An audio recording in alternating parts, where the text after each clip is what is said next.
네, 그러면 또 긴장되는 순간 한번 확인을 해보도록 하겠습니다. 박병창 이사님 어서 오시고요. 어서 오세요. 예, 안녕하십니까. 네, 네. 되게 음수 처리기가 있을까요?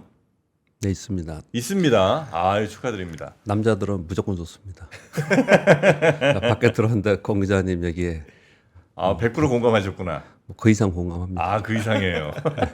아, 원래 그렇게들 다들 사시나 보구나. 아, 이렇게 우리가 모셔서 보기엔 되게 도도하고 이제 고상한 우리 박병창 이사님이 음식물 쓰레기 처리, 음식물 쓰레기 들고 나가시는 거 이거 상상해 뭐 보면 당연히 다 하는 거죠. 보통 아, 대한민국 남자들은 음식물 쓰레기랑 재활용은 아니 남자가 해야 될 이유는 뭐 있어요? 근데 그렇게 됐어요. 맞아요. 그렇게 됐어요. 그 아, 너무 재활용할 때 가보면은 다 아빠들 다 나와가지고 맞아요. 그때 얼굴 한번 보고 아파트 간지. 아 그래요? 아 옆집 윗집 아저씨들 같이 만나는 거예요 거기서? 아니 왜 남자들이 버리기로 했을까? 뭐 딴 것들을 와이프가 많이 하니까 아, 그래요? 이건 너가 해라 막 이 정도의 느낌. 아, 분담의 그래요? 개념이죠. 네. 그래서 이제 엘리베이터에서 또 저기 국물 터지고 뭐 이렇게 이제 그래서 어두울 때 가고 뭐 어두울 때 새벽에 가고 새벽에 출근할 때 가고 아 그래요? 네, 이거 있으면은 아주 좋습니다. 이거 진짜 꼭 있어야 되겠네. 이거 필수품이네. 알겠습니다. 자, 그러면 여러분 음식물 쓰레기 처리 없으시면 이거 반드시 이건 필수품인 모양입니다. 자, 하나씩 장만하시기 바라겠고요. 자, 그러면 미국 시장부터 간단하게 보고 넘어가겠습니다. 네, 미국이 소폭 하락을 했는데 이틀 연속 하락이고요. 그리고 이틀 연속 하락의 움직임이 아침에는 보합 시작했다가 장중에 흘러내리는 그런 모습을 나타내고 있습니다. 그래서 그 폭은 작진 않지만 뭔가 매물이 좀 나오는구나. 그러니까 이제 그런 정도의 느낌의 모습이 나타나고 있고요. 전일에 그 파월 의장의 주식시장이 고평가됐다라는 요 얘기가 제가 어제 말씀을 드리면서 예전에 옐런 장관이 그런 얘기를 했을 때 좀 조정을 보였다. 네. 그런 느낌이 좀 있고요. 그때는 나스닥이 꽤 큰 폭 하락했었어요. 그 발언 이후에. 이번에 뭐 그 정도는 아니에요. 그래서 그 강도는 약하지만 영향권에 좀 있는 것 같다라고 말씀을 드릴 수 있겠고요. 우크라이나, 러시아와 우크라이나에 대한 지정 리스크 확대 얘기들이 지금 나오고 있습니다. 유럽의 방산주들이 다 크게 올랐고요. 그리고 그로 인해서 유가가 상승을 했고요. 달러도 좀 올라오는 모습을 나타냈고, 그래서 우리나라 원화가 여기에서 1,404원이 됐어요. 좀 1,404원이요? 예, 좀 오 마이 걱정스럽습니다. 갓. 1,400원 아래로 내려온 지 꽤 됐는데, 이게 다시 다시 올라갔습니다. 이게 달러인더스가 올라가면서 그런 부분들이 자연스러운 부분도 좀 있지만 어제 이 얘기를 제가 후에 갔다 오면서 다시 말씀 좀 드렸지만 네. 뭔가 우리나라가 달러인더스 떨어지는 부분에 비해서 상대적으로 강세가 안 되는 부분들에 대해서 염려를 좀 하고 있습니다. 시장에서는. 그런 가운데 1,404원 뭐 요거는 지금 달러인더스 올라가는 부분들의 그 달러 강세의 반작용으로 워낙 약세가 된 부분들이 좀 있는데 이게 좀 연속적이거나 위쪽으로 좀 방향을 잡으면 시장에서 굉장히 걱정할 가능성이 좀 높아요. 그래서 요건 좀 예의주시할 필요가 좀 있습니다. 그래서 전반적으로는 달러 강세 그리고 상대 국가의 통화는 약세. 엔화가 148에 왔고요. 위안화가 7.11에서 7.13까지 와 있는 상황인 거고요. 여기에 또 뭐 영향을 미친 것이 국채 수익률이 4.15까지 다시 좀 올라왔어요. 그러면서 지금 요 얘기는 지난번 FOMC 회의 끝나고 금리 인하를 했지 않습니까? 네. 금리 인하하고 그날 좀 내리더니 그 이후부터 계속 오르는 거예요. 그래서 이 얘기는 요번에 금리 인하를 반영을 하면서 얘네들이 지금 떨어져 있었지 않습니까? 네. 그러니까 반영을 했다라는 측면이 한 가지인 거고 또 한 가지는 여전히 지금 논쟁이 좀 있습니다. 연속적으로 금리를 해야 되냐? 네. 그렇지 않다. 이런 얘기들을 좀 하고 있고 연준 위원들이 요번에 FOMC 회의 끝나고 지금 각자들이 연설이나 이런 얘기들을 막 하잖아요. 네. 그런데 좀 다분히 좀 매파적인 발언들을 하는 사람들이 꽤 있습니다. 연준 위원들이. 그래서 시장에서는 점도표를 바라보고 연 2회 하지 않겠냐라고 생각을 했는데 여전히 뭐 그렇게 프라이싱 하고 있지만 그렇지만 혹시나 이런 생각들을 좀 가지고 있는 그런 모습을 나타내고 있습니다. 테슬라가 4% 올랐고요. 나머지들은 여기 보시면 엔비디아가 0.8인데 빠졌다가 올랐고요. 마이크론도 2.8인데 마이너스 한 4%까지 빠졌다 올라왔어요. 그래서 이게 빠졌다 올라왔기 때문에 지속적으로 매물을 맞고 내려오는 게 아니다라는 거예요. 저는 그걸 되게 중요하게 생각하거든요. 그래서 제가 이렇게 매일 이걸 불러드리는 겁니다. 시작이 얼마고 중간에 어떻게 됐고 이걸 불러드리는 거거든요. 어제 우리 시장도 그래요. 지금 미국 시장 하다가 잠깐 우리 시장을 비교를 하면 우리 시장도 삼성전자가 저점이 마이너스 1.18이었어요. 종가 플러스 0.83이고요. SK하이닉스가 저점이 마이너스 3.4%였어요. 종가가 마이너스 0.97입니다. 그러면서 지수가 장중 저점이 마이너스 1.18%였는데 마이너스 0.4% 됐거든요. 이렇게 거래량이 없이 좀 빠졌다가 아랫골이 다르고 올라온다. 이건 아무것도 아니에요. 네. 이렇게 움직이는 거는 그냥 매물 좀 나와서 고점에서 그런 부분들을 소화하고 있는 과정이라서 상당히 견조하다라는 표현을 쓰는 그런 시장의 흐름입니다. 그래서 미국 시장이 곧 시작해서 밀리는 부분들은 매물이 나오는구나 생각을 되는데 주요 종목들이 아랫꼬리를 다는 모습을 보면은 이 힘이 없는 시장이 아니다. 그렇게 해석을 해볼 수 있겠고요. 인텔이 6.4% 올랐는데요. 인텔에서 애플의 전략적 투자 요청을 지금 하고 있다고 합니다. 아직 초기 단계라서 지켜봐야 되지만 인텔이 여러 군데서 지금 지분 투자를 통한 투자를 좀 받고 있지 않습니까? 이번에 애플에도 손을 내밀었다 이런 얘기를 하고 있는데 이거 인텔이 애플에 요청하면 트럼프가 또 가만히 안 있을 것 같은데 나설 것 같은데요. 근데 이런 부분들이 좀 있었습니다. 그래서 전반적으로는 테슬라가 강했고 인텔이 강했고요. 그리고 기술주들은 이틀 동안 고점으로부터 매물을 좀 맞았습니다. 그러나 견조했다. 그렇게 보시면 될 것 같고 다른 데서 좀 올랐고 그러면서 우리나라 원화가 1,400을 넘었다는 부분들이 우리 시장이 작용을 좀 봐야 될 것 같습니다. 1,400원을 뚫은 거는 진짜 좀 약간 오랜만이니까 또 이 부분이 또 다시 빨리 내려와야 돼요. 빨리. 그렇죠. 여기 오래 있으면 안 돼요. 네, 맞습니다. 그럼 이제 거기서 이게 고차가 돼 버리거든요. 네. 빨리 내려오는 그런 작용이 좀 돼야 됩니다. 네. 자, 우리 시장은 지금 설명을 좀 곁들여서 말씀을 드렸는데 0.4% 정도 하락을 했지만 저점 1.18%에서 아랫꼬리를 달았고요. 그리고 거래량을 여러분 차트를 보시면요. 거래량이 현저히 줄어 있습니다. 이 얘기는 매물이 급격하게 나오면서 뭐 빠지는 그런 부분들이 아니에요. 그래서 견조한 흐름 속에서 고점으로부터 매물을 좀 맞았다 이렇게 보시면 되는데 특히 코스닥이 어제 1.29% 하락을 했어요. 그런데 보시면 코스닥 식자성이 상위 종목부터 많이 빠진 종목을 제가 이렇게 쭉 적은 겁니다. 네. 빠진 종목 적어온 건 좀 잘 안 적어오는데 알테오젠이 3.6%, 페트로 5.8, 삼천전자 8.3, ABL 바이오 8.4, 케어제 12, D&D 파마 7, 올릭스 9, 오스코텍 6% 전반적으로 다 하락했어요. 이거 시가총액 상위에 다 있는 종목들이에요. 그러면서 밀렸거든요. 그러면 다른 쪽이 오르면서 이쪽에 수급이 변화 생겼냐? 그래 보이지도 않아요. 네. 그러면 이거는 한마디로 표현을 하면 그동안에 우리나라의 제약바이오 쪽이 상당히 강했어요. 신고가 내면서 다 간 종목들이에요. 거의 맞습니다. 대부분. 이런 종목들의 차익 매물이 있었다라는 거예요. 그래서 미국도 지금 기술주의 고점으로부터 매물 나오고 또 저점 되니까 아랫골이 좀 달았다 그랬잖아요. 네. 이게 이유가 뭐냐? 그러면 빠지면 또 이유 막 나오잖아요. 별 얘기 다 나오잖아요. 뭐 이번에 나오는 것에 대해서는 엔비디아 어떻게 설명을 드렸지만 네. 엔비디아에 대해서도 부정적으로 얘기가 나오고 또 AI 칩에 대한 부정적인 얘기가 나오고 그러는데 제가 보기에는 차익 매물이 좀 나오는 거다. 그리고 우리나라 바이오 쪽도 얘들이 막 질주를 했었거든요. 그래서 여기서 차익 매물이 좀 나오는 순간이 됐다. 그렇게 정도 해석을 좀 해보고 있습니다. 그리고 삼성전자나 SK하이닉스는 저점으로부터 반등을 하는 걸 봐서는 이쪽 힘은 여전히 좀 살아있다. 그리고 전체 시장도 견조한 흐름이 나타나고 있다. 그렇게 보여지고요. 어제 이쪽 반도체 매물이 좀 나왔잖아요. 그러니까 곧바로 또 다른 데가 또 강세를 보이죠.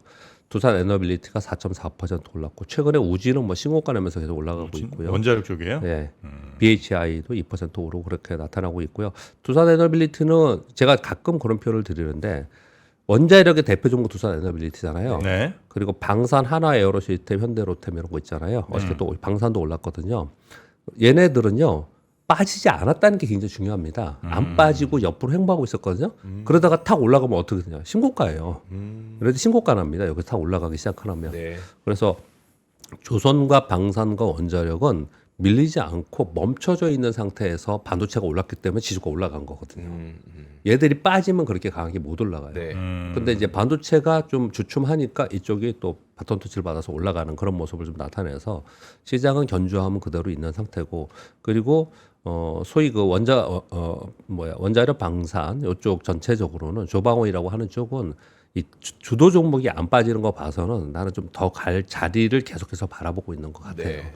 그 수급의 때를 기다리든지 아니면 조금 조정 보여서 고밸류 논란에서 좀 벗어난다든지 네. 또는 뭐 어떤 이슈가 나와야 되는지 뭐 이런 부분들이 좀 있는 것 같습니다. 그래서 전반적으로 괜찮은 것 같거든요. 그런데 이 부분에 대해서 긍정적으로 말씀을 드렸지만 안 좋아진 쪽이 있습니다. 안 좋아지는 쪽이라는 게 섹터가 아니고요. 어떤 흐름이냐면 우리나라 시장을 지금 보시는 분들은 다 느끼시겠지만 조방원 따로 묶음이 있고요. 지주와 증권이 따로 묶음이 있고요. 그리고 반도체와 전력기기가 같이 다닙니다. 그리고 AI 확산이라고 써놨는데 뭐냐면 뒤에 AI자에 붙은 네. AI 헬스케어, 로봇 뭐 이런 쪽이 있지 않습니까? 네. 얘네들이 이제 AI 확산을 제가 묶음을 했습니다. 얘들 이쪽은 같이 다닙니다. 그리고 따로 자기들끼리 혼자 센터는 데가 좀 있어요. 바이오하고 인바운드 소비 이게 좀 강했거든요. 요 로봇은 이쪽으로 들어가야 되고요. 네. 따로 해놨는데 이게 가만히 보시면은 어떤 한쪽이 쭉 가는 동안 한쪽을 좀 세워놓고 좀 그렇기 때문에 우리 시장이 지금 견조한 거거든요. 근데 그래서 긍정적이라고 설명을 드렸잖아요. 그런데 좀 좋지 않게 시장이 변한 건 어떤 거냐면 지금 보시면 이 섹터별에서 종목별로 바뀌었습니다. 조선이 다 가는 게 아니고 그 중에 한 놈만 가. 뭐 예, 그렇게요. 네. 방사일 가는데 다 같이 않고 그 중에 한두 종목만 가. 네. 이렇게 개별적인 이슈에서 움직인다는 거예요. 그 얘기는 뭐냐면 힘을 잃었다는 거예요. 전에 비해서. 전에 비해서 힘을 좀 잃었다는 거고요. 또 한 가지는 상승의 강도도 약화됐습니다. 네. 전에 어땠어요? 오르면 막 15%, 20% 오르고 막 그랬잖아요. 네. 지금은 제가 오르는 폭을 불러드릴 때 이렇게 보시면 4%, 2%, 5%, 2%, 현대로톤도 2%, 어저께도 호재 나오고 그랬거든요. 근데 상승 폭이 요것뿐이 안 됐기 때문에 제일 많이 오른 걸 적은 게 이런 거예요. 그러니까 상승 폭이 약해졌다는 건 상승 강도가 약해졌다는 거예요. 힘이 좀 잃었습니다, 사실. 네네. 힘을 좀 잃은 상태에 있어요. 그래서 이 힘이 다시 응집이 되는 것은 어떤 가격 조정이 됐든지 기간 조정이 됐든지 조정 후에 응집이 되는 경우가 네. 있고요. 또는 얘들이 더 갈 것이라는 시장의 신뢰를 주는 모멘텀이 발생이 돼야 되거든요. 그러니까 개별 종목의 모멘텀으로 좀 안 돼요. 그 어제 아침에 제가 이걸 설명을 드리면서 아침에 전력기기가 한 3%, 4%씩 떴었거든요. 네. 다 보합이나 약보합을 마감했어요. 어제 네. 자기 밀리면서.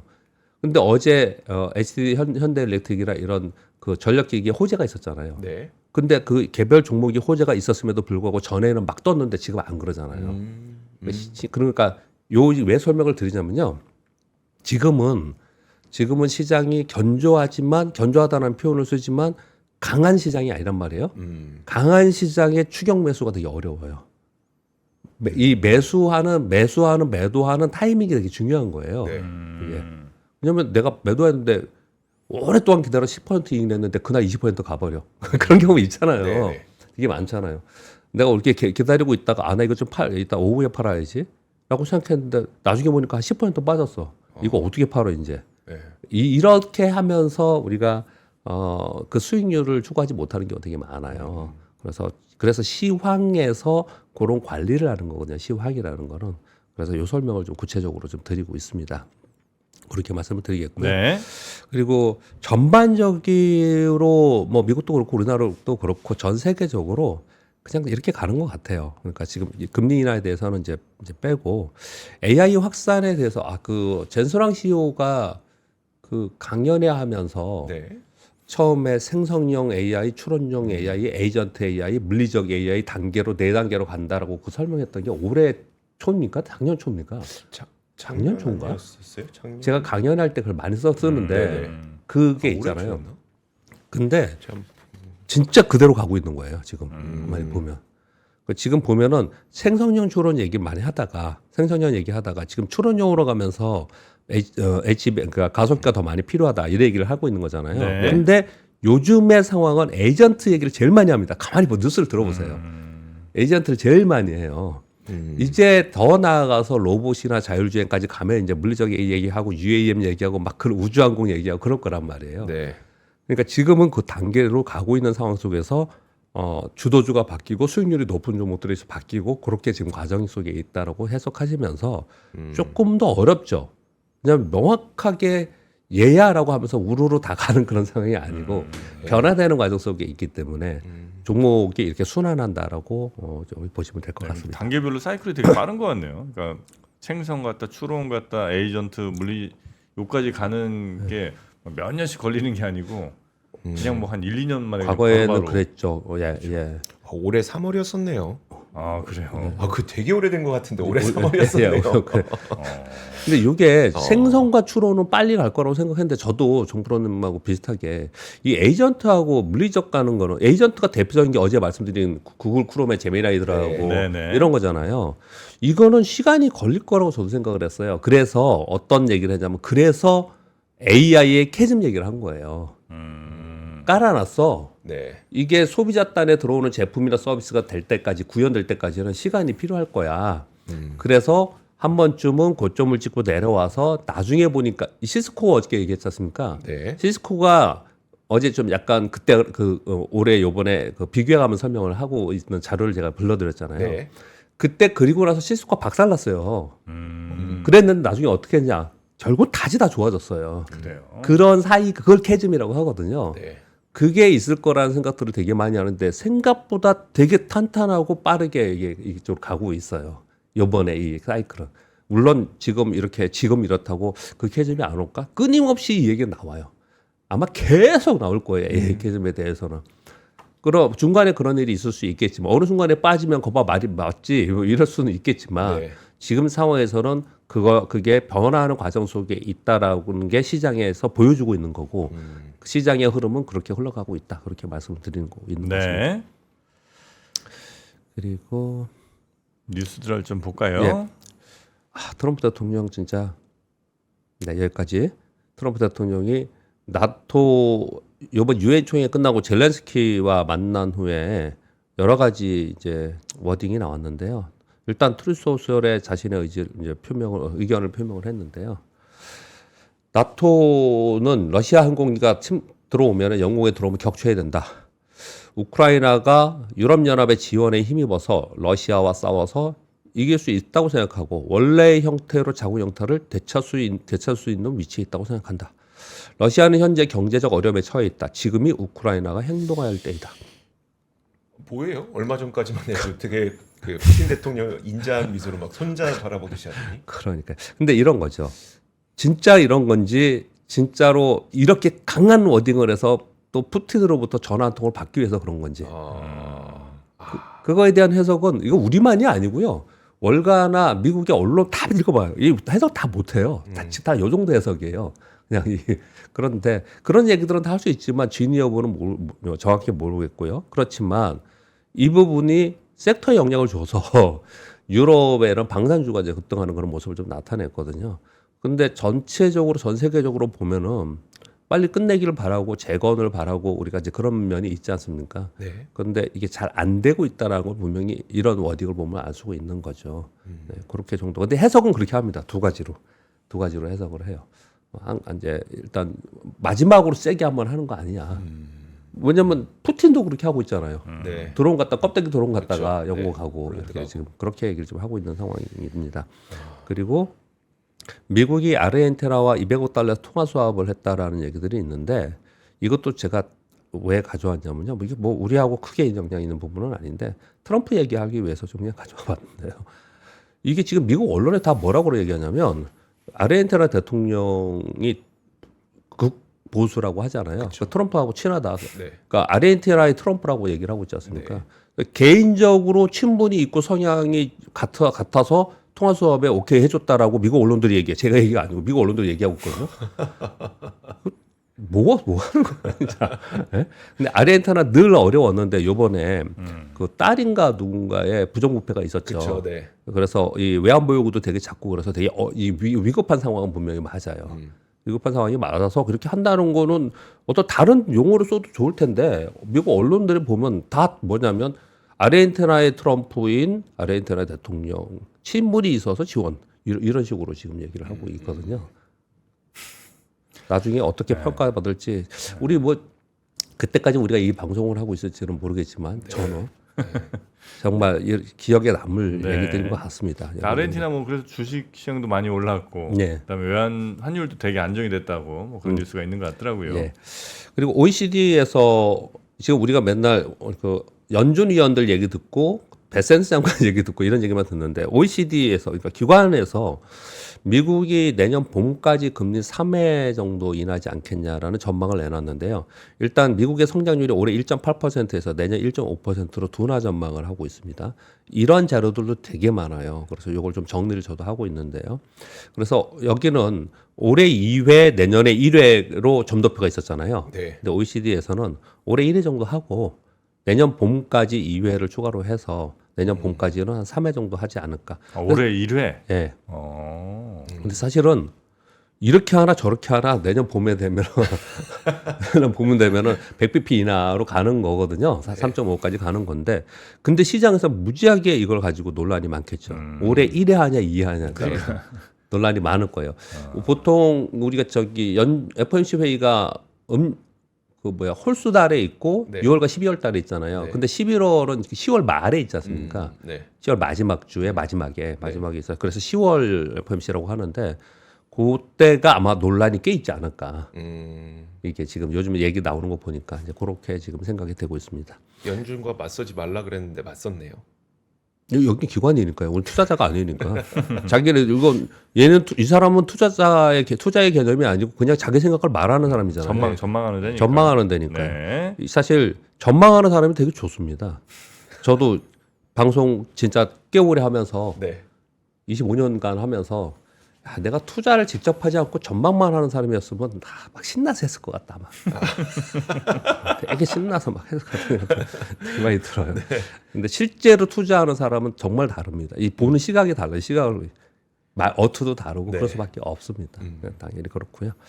그리고 이거 아까 공 기자님이 전해주시던데요. 되게 자세히 전해주셨습니다. 저는 되게 중요하게 생각을 했습니다. 이 부분은요. 중국이 개발도상국 지위를 포기 선언을 했다. 로이터에서 나왔습니다. 개발도상국에 부여되는 특별 대우 앞으로는 받지 않을 것이라고 중국에서 네. 이렇게 언급을 했고요. 개발도상국의 특별 대우란 WTO에서 무역 자유와 의무 완화, 기술 재정 지원, 농업 식량 안보 등에서 보호 조치 특례 이런 것들인데 그냥 우리 일반적으로 생각하는 거 아시겠죠. 개발도상국한테는 특례를 준다는 거잖아요. 네. 근데 이거 이제 안 하겠다. 중국은 벌써 안 했어야 되는 것 같은데. 네, 우리는 여기서 선진국으로 갔고요.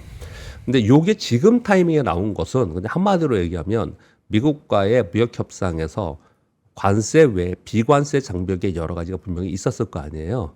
그 부분들을 해소하는 중요한 계기가 될 것이다. 이렇게 해석을 좀 많이 하고 있는 것 같아요.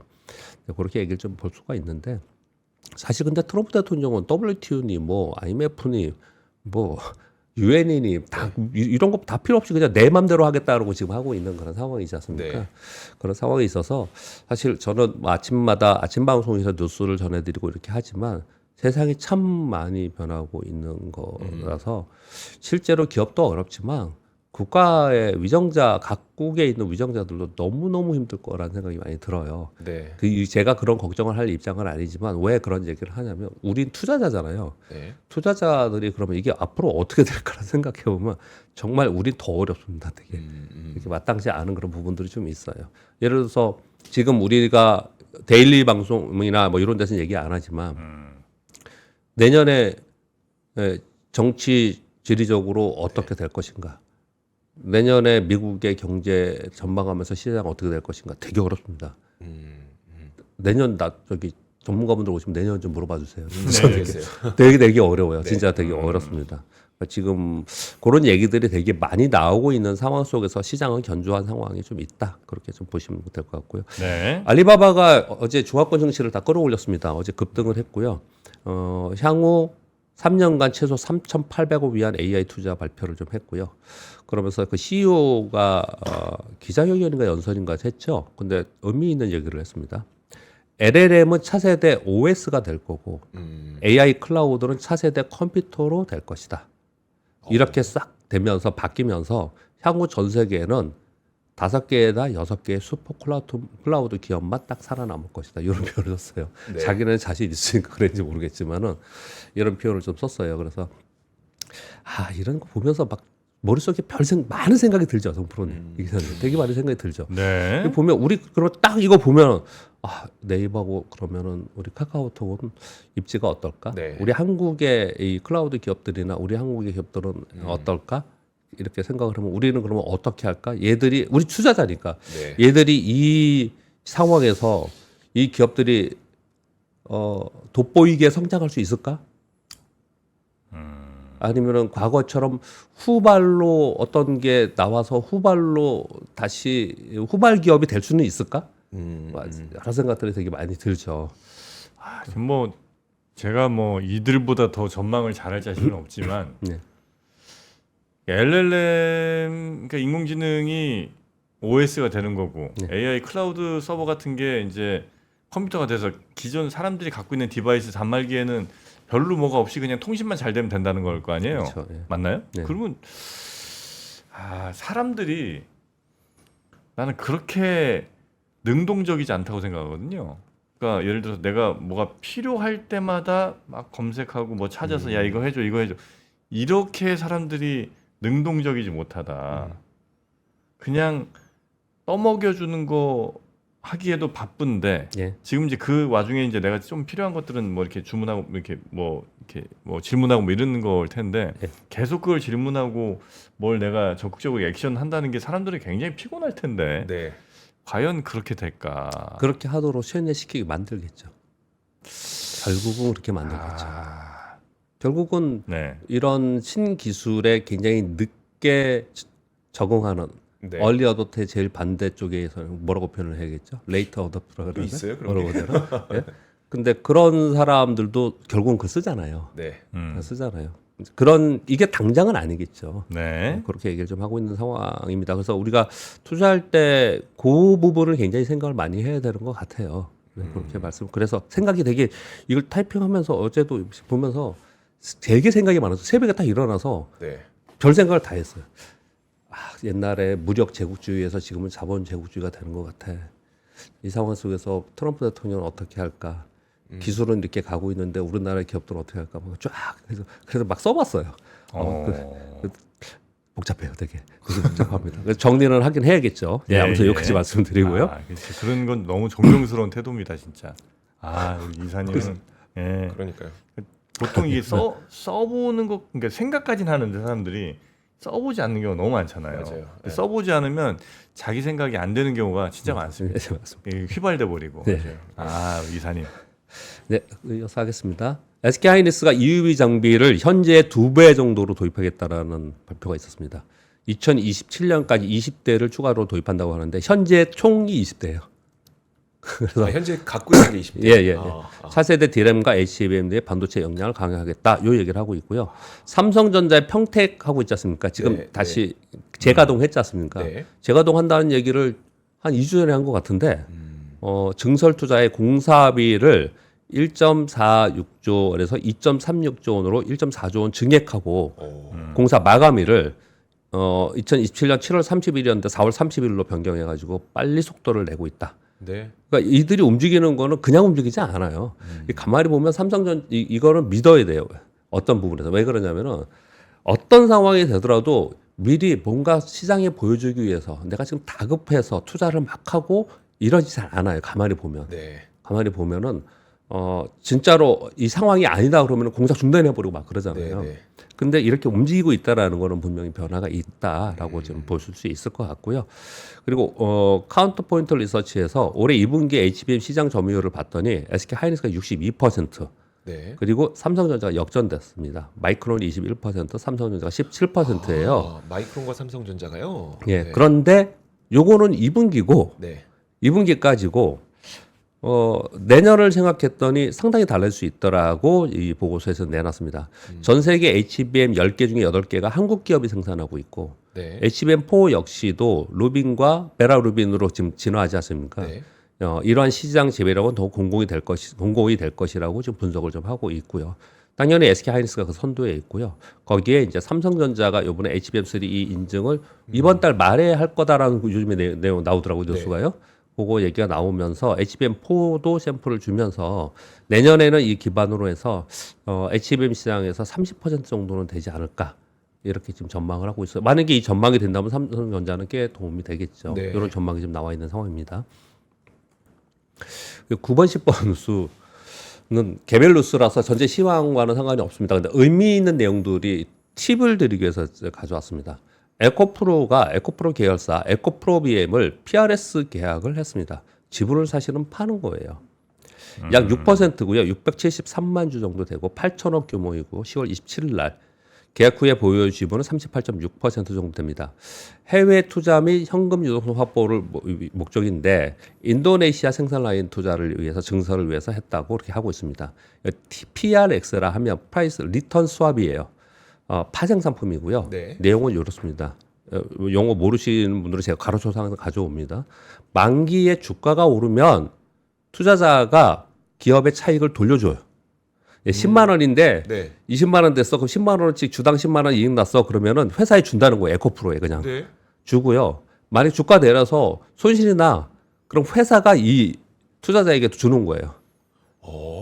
되게 이 투자자 되게 좋죠. 네. 되게 좋죠. 그리고 이게 2년 계약인데 그냥 주는 것도 아니고 수수료 5%예요. 매년 연 5% 수수료를 받고 이거 계약을 하는 겁니다. 전환사채 비슷한 거 아니에요? 약간 좀 그런 파생제품 비슷하죠. 되게. 네, 느낌은 좀 비슷하네요. 근데 그거랑은 다르죠. 네. 다르긴 다르고. 네, 그건 채권이고, 네. 채권이고, 그리고 자기가 마음 먹을 때 언제나 전환할 수 있는 일정 기간 지나면 전환할 수 네. 있는 거잖아요. 얘는 그런 건 아니잖아요. 네. 그런 건 아닌데 여기에서 이 에코프로가 이걸 다시 살 수도 있어요. 근데 그 내용을 오늘 제가 어제 저녁 밤하고 오늘 아침에 이렇게 보면서 뒷얘기를 자세히 안 봤는데 이 공시거든요, 둘 다. 네. 공시엔 그게 안 써 있는데 요거 혹시 이거 하시는 분들은 그걸 보셔야 되는데요. 이게 지금 미래에셋 등 6개 증권사가 요 계약을 맺는데 요 증권사들이 이 주식을 판 게 아니잖아요. 네. 파생 계약이에요. 네. 이걸 들고 있으면서 돈을 주는 거거든요. 근데 이거를 이 어떤 기간이 지나고 나서 CB처럼 주식을 시장에 내다 팔 수 있는 거면 나중에 이 물량이 시장에 나와요.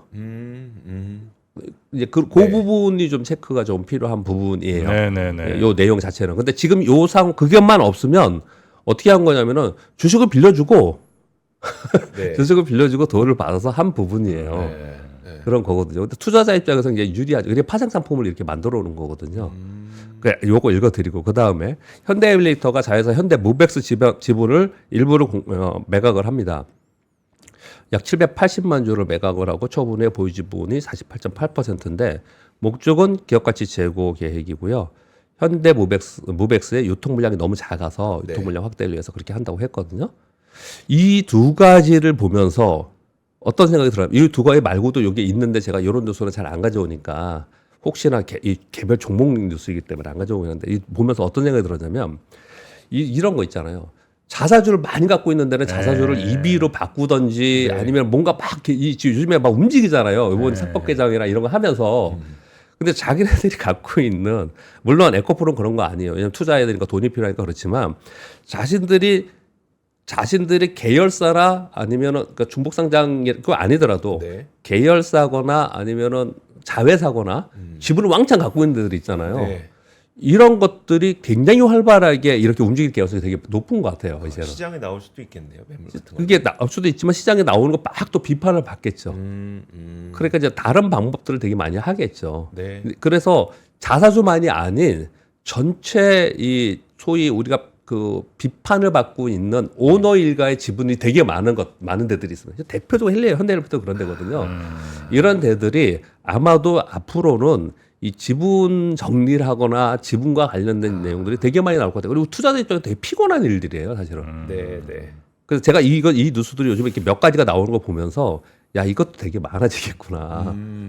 발빠르게 지금 하고 있구나라는 생각이 되게 들어서 이 뉴스까지 가져왔습니다. 네. 다음 뉴스는 내일 하도록 하겠습니다. 이거는 그럴까요? 제가 설명이 좀 필요한 거라서. 네, 네. 알겠습니다. 자, 우리 박병창 이사님 오늘도 대단히 감사하고요. 생각해보고 한번 내가 쓰면서 정리해보는 거 여러분도 한번 꼭 뭐 어떤 주제든 해보시는 게 참 좋겠다는 생각하면서 오늘은 여기서 보내드리도록 하겠습니다. 대단히 고맙습니다. 감사합니다.